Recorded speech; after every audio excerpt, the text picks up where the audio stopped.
ഗോവിന്ദച്ചാമി കിടന്ന സെല്ലിന്റെ ദൃശ്യങ്ങളാണ് ഇപ്പോൾ മാതൃഭൂമി ന്യൂസിലൂടെ പ്രേക്ഷകർ കണ്ടുകൊണ്ടിരിക്കുന്നത്.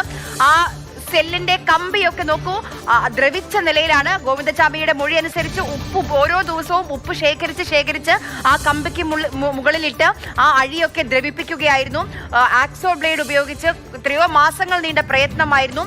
ഇത്രയും മോശം അവസ്ഥയിലാണ് കൊടും കുറ്റവാളിയായ ഗോവിന്ദച്ചാമിയെ താമസിപ്പിച്ചിരുന്ന സെല്ലിന്റെ അഴികൾ.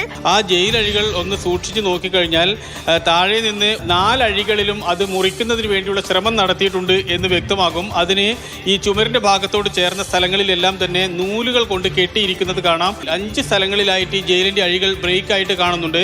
മറ്റു ഭാഗങ്ങൾ ഒരുപക്ഷെ തള്ളിയോ ചവിട്ടിയോ പുറത്തേക്ക് കൊണ്ടുവന്നതുമായിരിക്കും. എന്തുകൊണ്ടാണ് അത് താഴത്തെ ഭാഗത്ത് ഇത്തരത്തിൽ മുറിക്കുന്നതിന് വേണ്ടി ശ്രമം നടത്തുന്നത് എന്ന് ചോദിച്ചപ്പോൾ അവിടെ അദ്ദേഹം മൂടി പുതച്ച് കിടന്നുകൊണ്ട് രാത്രി ഈ കാര്യങ്ങൾ ചെയ്തിട്ടുണ്ട് എന്നുള്ളതാണ്. ആ വീഴ്ചയുടെ തെളിവാണ് നമ്മൾ ഇപ്പോൾ ദൃശ്യസഹിതം മലയാളികൾക്ക് മുന്നിലേക്ക് എത്തിച്ചുകൊണ്ടിരിക്കുന്നത്.